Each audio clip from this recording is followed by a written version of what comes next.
The first reading today comes from 2 Samuel, chapter 23, verses 1 to 7.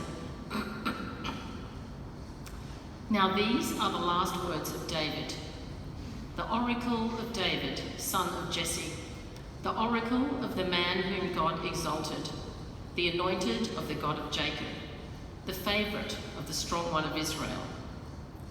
The Spirit of the Lord speaks through me. His word is upon my tongue. The God of Israel has spoken. The Rock of Israel has said to me. One who rules over people justly, ruling in the fear of God, is like the light of morning, like the sun rising on a cloudless morning, gleaming from the rain on the grassy land. Is not my house like this with God? For he has made with me an everlasting covenant, ordered in all things and secure. Will he not cause to prosper all my help and my desire? But the godless are like thorns that are thrown away, for they cannot be picked up with the hand. To touch them, one uses an iron bar or the shaft of a spear, and they are entirely consumed in fire on the spot. The next reading is John chapter 18, verses 33 to 37. Jesus before Pilate. Then Pilate entered the headquarters again, summoned Jesus and asked him, "Are you the king of the Jews?" Jesus answered, "Do you ask this on your own, or did others tell you about me?" Pilate replied, "I am not a Jew, am I?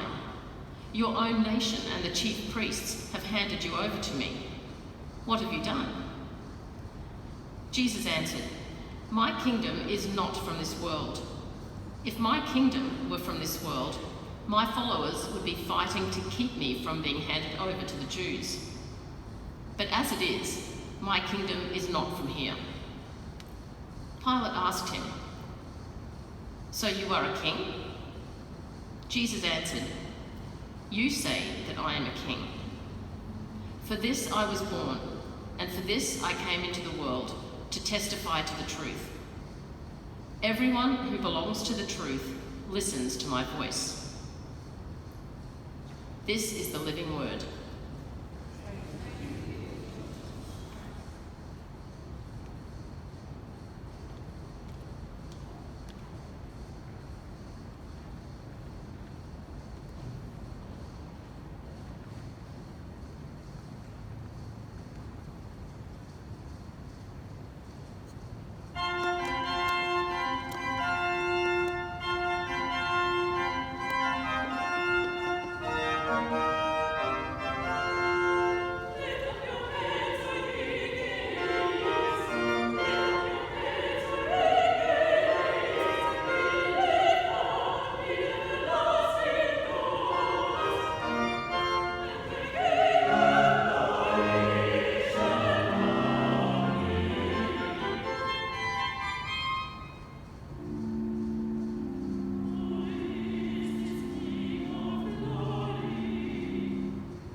I could read, love the Bible, love the Word, but I'm not going to, and I've got no pretty pictures. We're on the edge of a new liturgical year, and next week we begin the journey through Advent. This week we celebrate Christ the King, also known as the Reign of Christ. Now, unlike other celebrations, Christ the King is actually relatively new. It was established following Pope Pius XI's encyclical letter, Quos Primus, on December the 11th, 1925. The context was the aftermath of World War I and the growth of secularism and nationalism. It was originally celebrated on the last Sunday of October and moved to the final Sunday of the liturgical year in only 1969 by Pope Paul VI. The hope of this celebration was to remind people and nations that while there was a continued rejection of God and God's law in either private life or in politics, there'd be no hope of lasting peace. So while some of you may be aware of this information, I think it's always good to be reminded, because so often we simply accept the liturgical year and the celebrations, and we forget that there are stories that lay behind them. As we enter the text, we must be honest, because anyone who has read the story of David knows he didn't exactly always get it right. He was a flawed human being. He had an affair with Bathsheba, and then he killed her husband, and then he seemingly ignored the rape of his daughter, Tamar. Today's reading is a beautiful poetic prayer, and it's identified as the last words of David. It's at least one of the last words of David, because David remains on the scene until a couple of chapters into 1 Kings. So rather than words of closure, they become more of a theological reminder. The text begins by identifying David as if we need to be told. The use of the term Neum, oracle, is a term that's usually reserved for prophetic speech. So what's happening here is that while he was established as king, he's now being re-established as a prophetic figure, speaking not only for God, but as God would speak. The uses of the phrases "man whom God exalted" and "the anointed of God" draws our attention to the close relationship between David and God. This beautiful poem draws on from diverse traditions, including wisdom, prophetic, and Deuteronomic traditions, as it reaffirms the character and nature of God and God's ideals for kingship. The themes of God's justice and vision of wholeness in the world, along with the tendency of humanity to use and abuse power, weaves through the text. We're given a description of the just ruler as one who rules in fear of God. This ruler will be like the light of a new day that dawns, the sun rising on a clear day. The justice that's established by this king here is compared with the nourishing and sustaining effects of sunlight. And in the ancient world, and in particular Egypt, sun imagery was used to describe the benefits of a good king. The justice by which he would rule would enable and cause flourishing. Humanity would thrive, and the world would be filled with the benefits of divine and royal favour. We've then got a bit of an interlude with verse 5. It seems David is reflecting upon the everlasting covenant with God. The first and last sentences are translated as questions. That said, it's suggested that in the Hebrew, they could quite as easily be emphatic declarations. So is David making a bold declaration that his house reflects the divine favour of the previous verses? Or is he introducing doubt as he asks a question? The latter could lead readers and hearers to critically reflect on the reign of this chosen and troubled leader. However, while David may find himself in tension with his past, we hear his certainty of God's divine promise. For he has made with me an everlasting covenant. This quite clearly reminds us that God's election is not based upon human achievement. The interlude acts as an interruption as a contrast is then made between the just rule of a king and the fate of the godless. The Hebrew ubiliyal, which translates as the sons of rebellion. Just as Hannah's prayer was the hope of reversal in which God would raise the lowly and bring down those from high places, this poem of David reverses the imagery of the previous verses. He declares that the godless are like thorns and will eventually be consumed in fire. The very sun that leads to flourishing in the presence of justice will, in the face of injustice and abuse of power, lead to destruction. We need to understand that the institution of kingship was a foreign concept, and it was a concept that was ultimately accepted only grudgingly by some. This institution was a matter for dispute. Should Israel, like other nations, be ruled by a king or by tribal judges, prophets, priests? And regardless of how people felt, the bottom line is that the institution of kingship was afforded a place in Yahwistic theology. Throughout history, the monarchy and the majority of the rulers from Israel and Judah failed to live up to this model put forward by David. The idea of royalty and monarchy, both ancient and modern, often conjures up images of power and wealth, pomp and ceremony. The reality is today, still the leaders of the world fail to seek the wisdom of divine kingship and seek the pathways of true peace and justice. In our reading from John this week, we heard that Pilate asked Jesus, "Are you the King of the Jews?" Jesus goes on and he eventually says to Pilate, "My kingdom is not from this world," and explains that his purpose is to testify to the truth. The way in which Jesus filled the role of king and how he disrupted the presumptions of power grows out of our reading into Samuel this morning. It grows out of that history of chosen leadership. As God's anointed, as God's son, Jesus took seriously God's vision of the kingdom and leadership.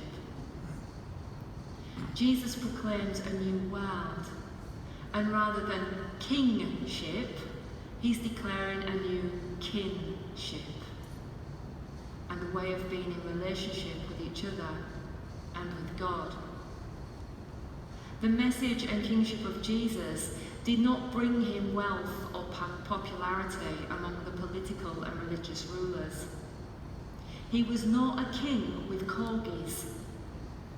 His crown was not one of gold and jewels, but rather it was one of thorns. He didn't wear a long, stylish robe. He was stripped bare, beaten, and crucified. If we read just one more verse on from the John reading today, we hear that Pilate went on to ask Jesus, "What is truth?" And I believe that this question is one we must continue to ask as we declare ourselves disciples of Jesus. What is truth?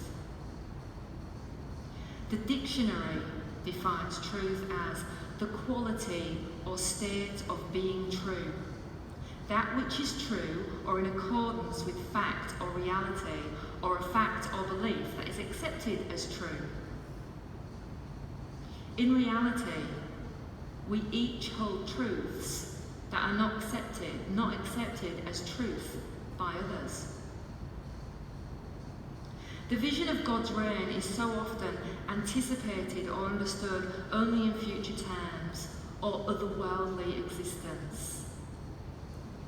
The risk with this is that the belief becomes that we have no reason to engage in the world, and the outcome being that people choose to live in ways that are at best unhelpful and at worst destructive. The reality for each of us as disciples is that we're to understand God's vision as a vision for the now.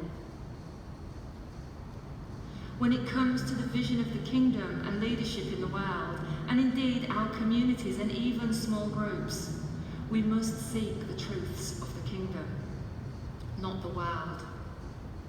The truths of the kingdom are those spoken by the prophets, those lived in the person of Jesus, and they include non-violence, compassion, preference for the poor, the outcast and marginalised, equality, dignity, justice, mercy, inclusivity, peace, and love.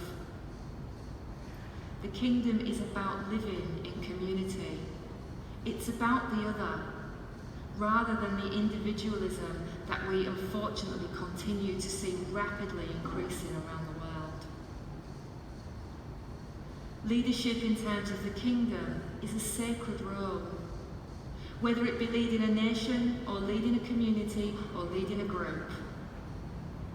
Leaders are called to lead with justice. And the subtext of our readings this morning is tragic, because we can hear the reality that it seems throughout history is that it continues to be difficult for humanity to handle this sacred responsibility. As disciples, the call for us is to continue to be the prophetic voice, whether it's welcome or not. It's a call on governments to lead with justice, with a preference for the poor, the marginalised, the outcast and the refugee. Their call is to seek true and lasting peace. The call to leadership is a gift from God, one that is not to be held with a clenched fist, but to be held gently. The hopeful tone within the last words of David is that there is a source of justice that allows and enables those in power to scrutinise their uses and abuses of power and to do better. In our world, the abuses of power, violence and war often go to the drumbeat of religious overtones and undertones. Yet David's song invites us to find our way out of violence and injustice with a song that we should know by heart. The whole of humanity, hate to break it to you, like David, is flawed. But God is faithful. God is far greater than our constructed systems, structures and institutions. And we can't rely purely on our own power to bring about change. God has always chosen to work through fragile and flawed human beings, and that's each of us.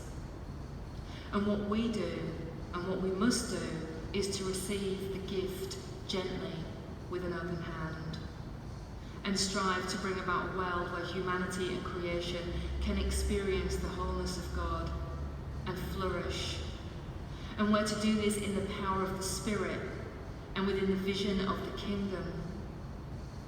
We're called to be the people who call our leaders to account when we see injustice and harm. We're called to speak words of peace to violence, and to speak words of truth to the world and our community. We're to live lives and lead in a way that is like the light of the morning, like the sun rising on a cloudless morning, gleaming from the rain on the grassy land. In this way, rather than a darkness of failure and brokenness, we'll begin to see the light of flourishing and wholeness. Let's pray. Sacred love, you continue to work through each of us, even though we're flawed and fragile.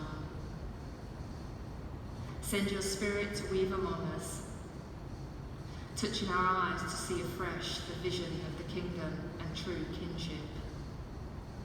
May she touch our lips, that we would speak only words of truth and love.